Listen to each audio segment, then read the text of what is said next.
Fala pessoal, bom dia. Vamos lá para mais um giro de mercado e hoje, quinta-feira, dia 21 de setembro, o dia após a decisão da política monetária, tanto do Fed quanto do Copom, né? Então nós tivemos aí bastante coisa que aconteceu, algumas coisas foram faladas e não foram digeridas tão bem assim quanto esperado, né? Ou de repente eles também não estavam nem esperando que fossem bem digeridas e o recado foi dado e pronto e acabou, certo?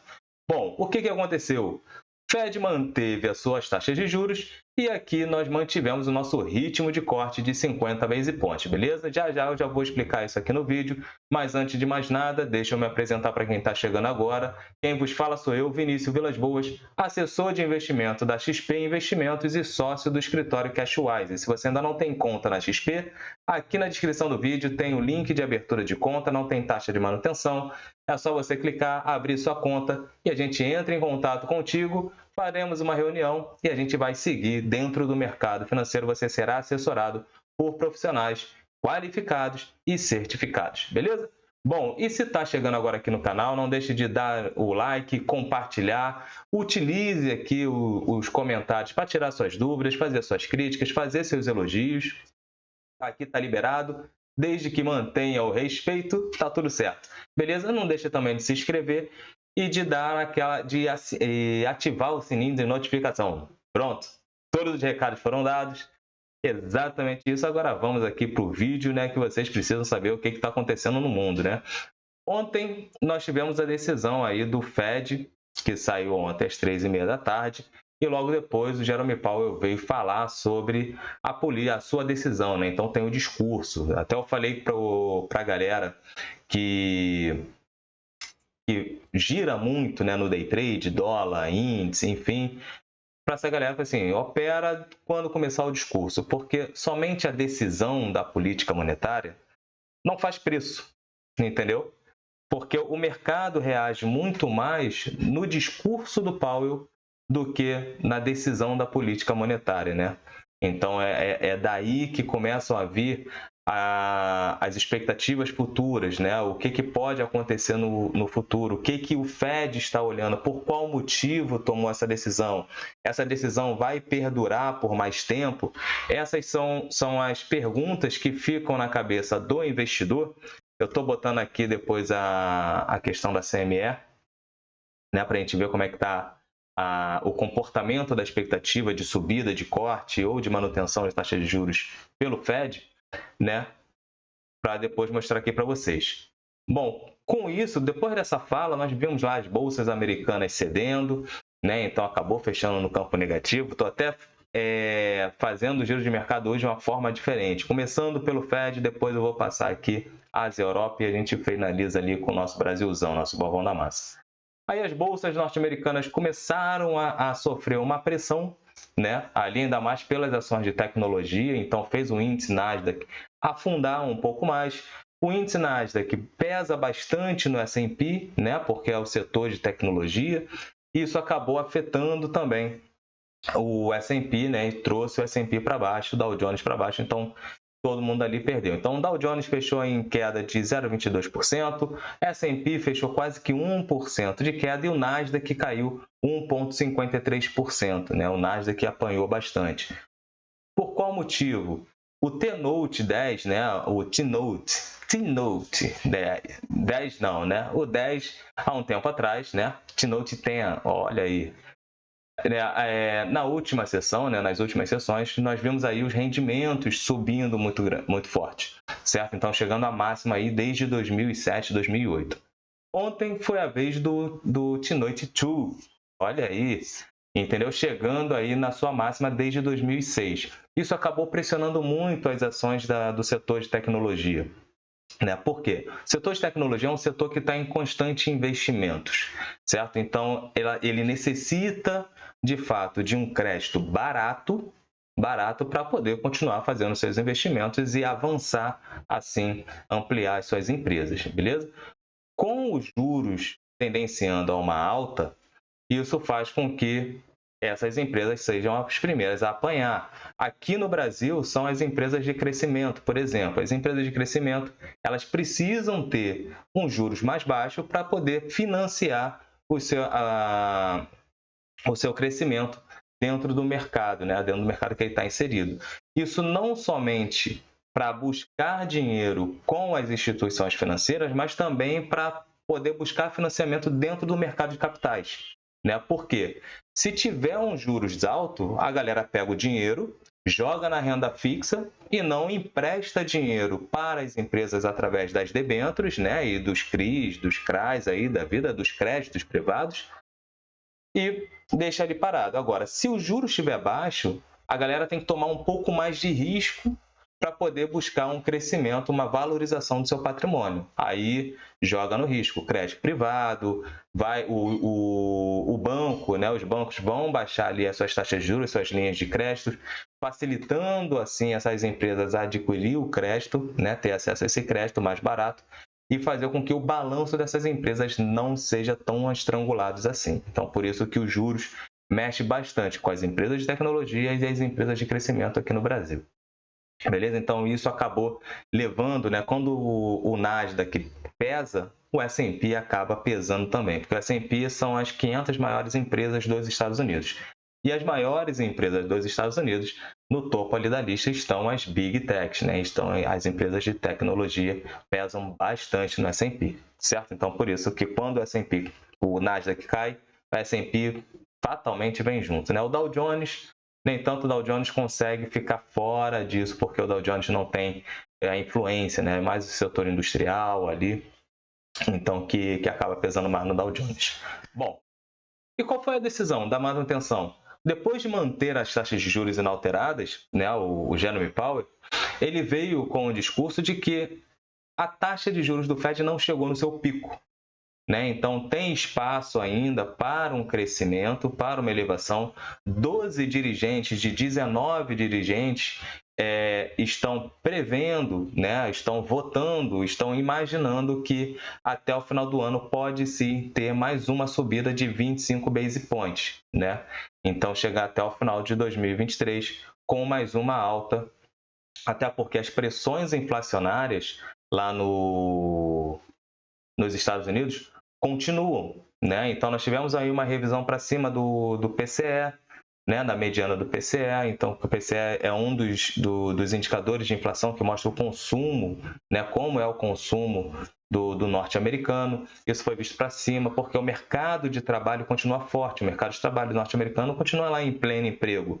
E o Powell até mencionou, né? Porque a renda da população não cedeu, o consumo da população continua forte. Então, isso acaba retirando um pouco a expectativa de que os juros parou de subir, né? Em conjunto a isso, nós temos aí o Brent, o Brent, o WTI, né? O petróleo, a cotação do petróleo continua forte. Isso é uma questão de curto prazo. Isso pode ser que se mantenha, né? Ou não. Vai depender de como vai ficar a demanda sobre a commodity no mundo e como vai ser aí a questão se a OPEP+ vai continuar cortando a sua produção ou não. Beleza? Então, isso é visto, todo mundo olha a cotação do petróleo, até porque isso pesa na inflação, isso pressiona a inflação. Então, isso faz com que o Fed mantenha assim, alerta ainda e possa vir a ter mais um aumento da taxa de juros para frente.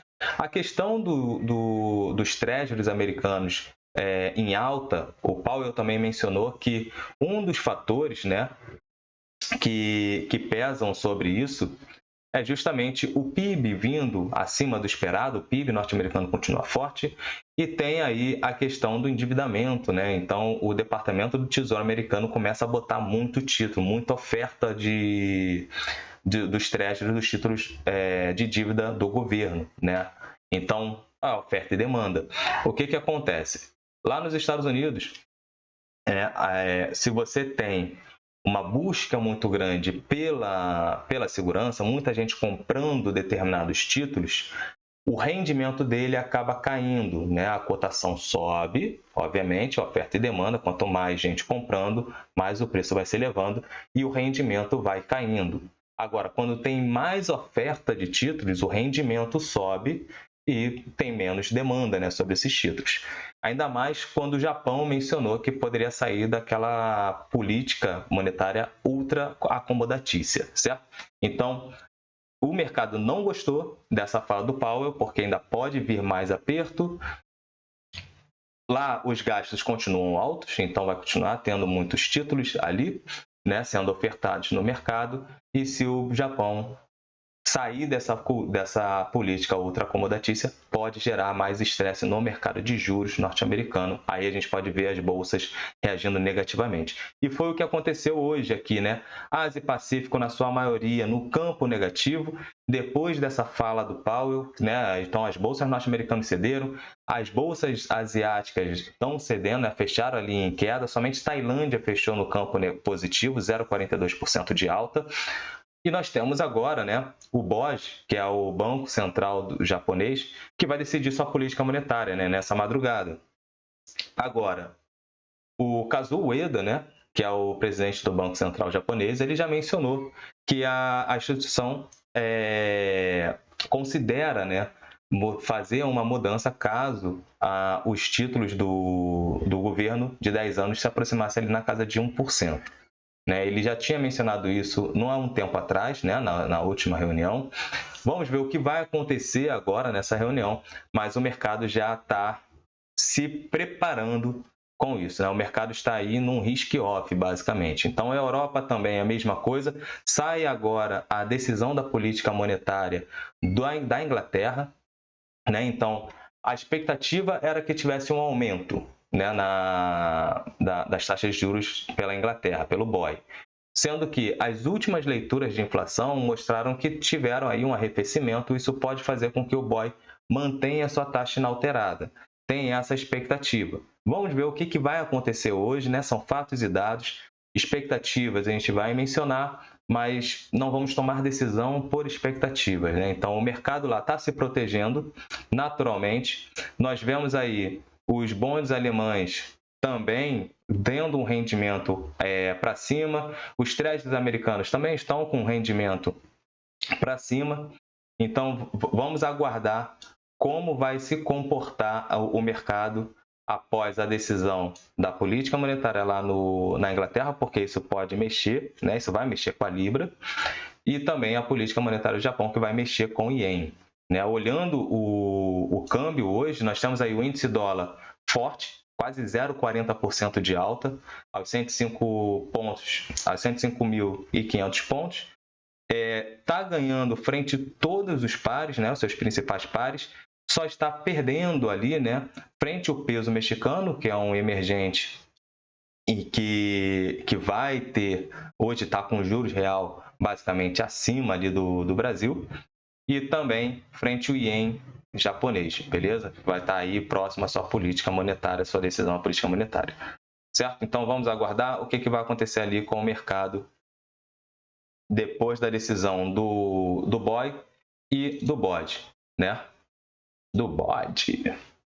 Bom, vamos aqui para o nosso Ibovão da Massa. Já está aqui na nossa doleta. Deixa eu botar então o dólar. Dólar, hoje o índice DXY, está forte frente às outras moedas, né? O dólar que chegou a cair, né? Ficar ali no campo negativo no início da sessão, até porque nós tínhamos uma bolsa que estava subindo e subindo bem, né? Chegando ali próximo aos 119 mil pontos, 120 mil pontos. Isso foi bem positivo, mas depois da fala do Powell, acabou desandando tudo, né? A nossa Ibovão da Massa perdeu força, a doleta ganhou fôlego, até porque se vai mexer na taxa de juros, tende a mexer na taxa de juros do Fed até o final do ano, a galera vai se proteger, é natural. Então, nós tivemos aí uma alta de 0,22%, fechando ali aos 4,88%. Né? O mercado não trabalhou ainda, não conseguiu ficar abaixo dos 4,80% de fato, né? Então, vamos aguardar. E hoje, como falei ali, o índice, o dólar está perdendo apenas para o Ien japonês e estava neutro frente ao peso mexicano, mas agora já começa a perder um pouco mais de força. Então, mostra aí que os emergentes podem ter uma subida aí, certo? Vamos aguardar. Ontem teve também a nossa decisão da política monetária, né, onde foi no fechamento do mercado, E, sem surpresa nenhuma, né, Campos Neto e sua equipe mencionaram aí, na unanimidade, a rebaixa da taxa de juros, né, de 50 base points, o que já estava contratado, né? A galera já buscava isso. Eu esqueci de mostrar para vocês como é que estava a taxa do Fed, né, aposta ali no CME na próxima reunião, no dia 1º de novembro. Bom, a manutenção está aí em 68%, reduziu, estava em 70 e poucos por cento, reduziu para 68%, né? E a subida da taxa de juros já começa a ganhar um pouco mais de força em novembro. Olhando aqui em dezembro, nós já temos também uma redução aqui na manutenção e uma subida aí de 25 base points para a próxima reunião até o final do ano, beleza? Então, só para passar isso aí para vocês que eu esqueci de mandar.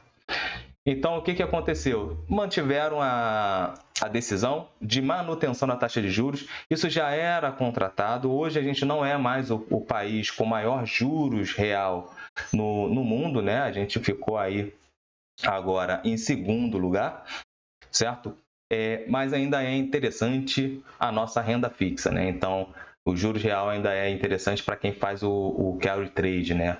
Só que com a pressão inflacionária e a alta dos juros lá fora, né? Um juros mais alto lá fora, isso acaba prejudicando um pouco, né? Até mesmo porque pode trazer um pouco mais de inflação para cá para dentro, né? Esse foram um dos riscos, por exemplo, que o Copom, né? Que o comitê mencionou, né? Então, alguns pontos, né? Com a decisão, né, nós não somos mais o maior juro real, e Campos Neto ele não deixou de mencionar tanto a preocupação com o fiscal aqui no Brasil e com a iminência dos juros mais altos lá no exterior.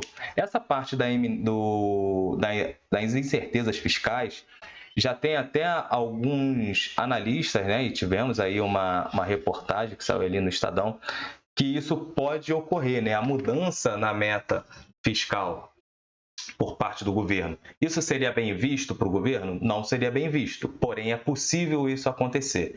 Então, a galera não acredita que o governo vai conseguir reduzir, zerar o déficit fiscal até o final de 2024. Não acreditamos nisso porque o gasto continua alto. Não tem nenhuma revisão de gastos para poder controlar os gastos, porque só estamos olhando o aumento de arrecadação, ou seja, aumento de impostos. Isso, em algum momento, se torna prejudicial para a economia, para o crescimento econômico. Porém, o nosso PIB continua de vento em popa, a gente está conseguindo crescer economicamente, agora precisamos ter a força de trabalho, né, um desemprego menor ainda, que aí isso acaba alimentando cada vez mais.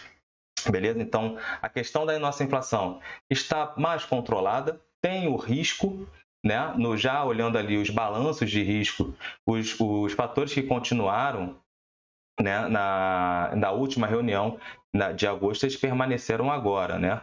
Então, nós temos aí, para risco de baixa da taxa de juros, o cenário inflacionário, né, que está numa desaceleração da atividade econômica global, um pouco mais acentuada, né, os impactos do aperto monetário sincronizado entre a desinflação global se mostrarem mais fortes do que o esperado.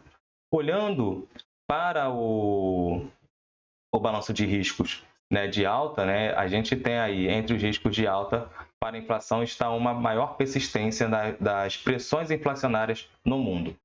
A parte do petróleo, né, de energia, ainda pesa, mas todo mundo olha isso como um curto prazo, né? Não que isso possa se perdurar, mas isso em algum momento vira preço. Em algum momento isso pressiona a inflação, até pela questão dos combustíveis e pela questão também dos produtos que você vai comprar, porque tudo que você vai comprar, como eu falei, leva petróleo e seus derivados, ou pelo frete ou pela embalagem, um ou outro, ou então até mesmo pela sua composição dentro do produto ali. Então, isso acaba gerando preço para o consumidor, beleza?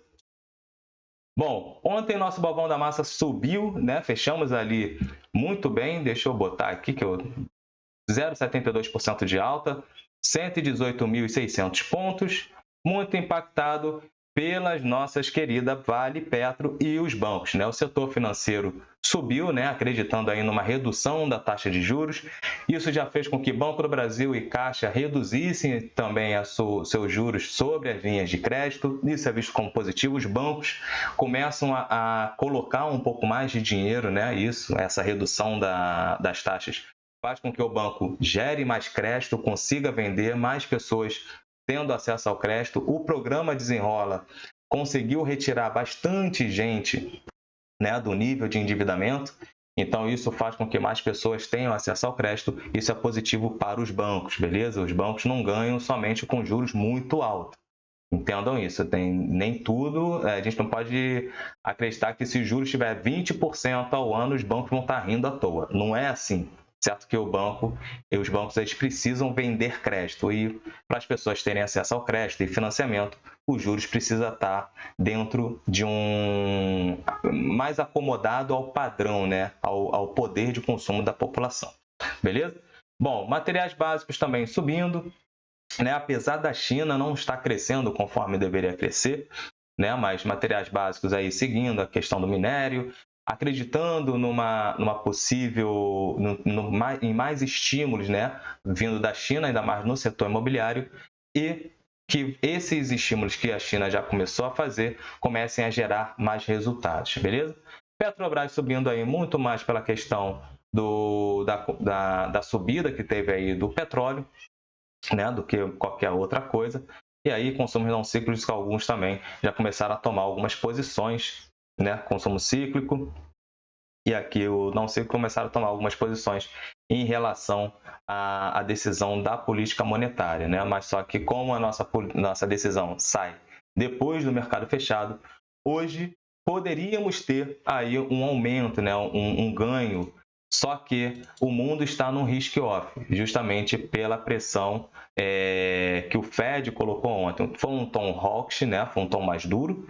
Isso não caiu muito bem no mercado, então a galera começa a ficar um pouco mais temerosa. Se a fala do Fed fosse bem positiva, nós teríamos aí, porque aqui dentro nós tivemos o índice IBCBR em alta, nós tivemos indicadores mostrando que a nossa economia está forte, né, e resiliente, e mais redução de taxa de juros. Seria excelente, a gente estaria aí fatalmente acima dos 120 mil pontos. Hoje pode ocorrer isso? Pode ocorrer. Mas temos aí alguns fatores que podem ainda jogar a água no show, podem movimentar. Hoje nós temos aqui, né, a decisão da política monetária lá no BOE, nós temos também, cadê o índice de pedidos iniciais de seguro-desemprego, que vai sair às 9h30 da manhã. Né, mercado de trabalho norte-americano, isso vai fazer preço. Né? Então, o Fed está olhando o mercado de trabalho e o PCE, né, que é a inflação, o hábito, como o consumidor americano está se portando, né? O que ele está consumindo, como é o hábito de consumo do norte-americano. Beleza? Então, se tivéssemos num outro cenário, se o discurso do Powell fosse mais brando, né, e não tivesse essa questão dos 12 dirigentes ali, dos 19, olhar para uma alta até o final do ano, poderíamos ter aí o mundo no risk-on e aqui o Brasilzão, nosso Bovão da Massa, não seria diferente. Beleza? Bom, muita atenção, né? Foi bastante informação que eu tive que falar para não ficar um vídeo muito longo, mas muita atenção com alguns aspectos, certo? Primeiro, mercado de trabalho norte-americano, né? E pressões inflacionárias lá nos Estados Unidos. Se os treasuries continuarem subindo, isso pode trazer sim uma baixa ainda para as rendas variáveis. Né? Isso tira o apetite do investidor para a renda variável. Agora, outro fator aqui, fiscal. Né? Se o fiscal começar a sinalizar uma certeza, porque hoje está muito nebuloso o que pode acontecer com o fiscal brasileiro, isso faz com que também os investidores não tomem tanto risco assim, porque é um dos fatores de risco que faz com que o Copom não acelere tanto a queda da taxa de juros. Mas a gente está aí numa desaceleração. Para a próxima reunião já está concordado, vamos botar assim, mais 50 base points, saindo aí de 12,75 para 12,25, isso vai ser visto como positivo, né? Isso vai refletir no mercado hoje, até porque precisa refletir, mas podemos ter aí um Brasil, na minha opinião, né? Sem seguir o cenário exterior, claro que o cenário exterior vai fazer peso, mas aqui, na minha opinião, nós podemos ter aí uma bolsa de neutro, né, para cima, porque foi positivo internamente. Temos mais dados positivos do que negativos internamente. Lá fora, obviamente, pesa a questão dos créditos americanos. E como os estrangeiros pesam bastante no nosso Ibovão, isso acaba atrapalhando o nosso Ibovespa subir, certo? Então, podemos ter um dia aí mais de neutro para cima, na minha opinião. Agora, se o exterior pesar muito, aí vai ficar um pouco mais complicado o Ibovão ficar no campo positivo. Show? Então, forte abraço, pessoal. Muita atenção com o capital de vocês. Aproveitem as oportunidades. No curto prazo, os ruídos são naturais, mas você não está comprando a ação de hoje para amanhã. Você está comprando, montando uma carteira para o longo prazo. Atente-se a isso. E a galera do curto prazo, ontem deu aquela volatilidade. Hoje pode ter uma direção maior e você pode montar uma posição vendida ou comprada mediante as suas análises. Beleza? Então, forte abraço, pessoal, e até amanhã com mais giro de mercado. Valeu!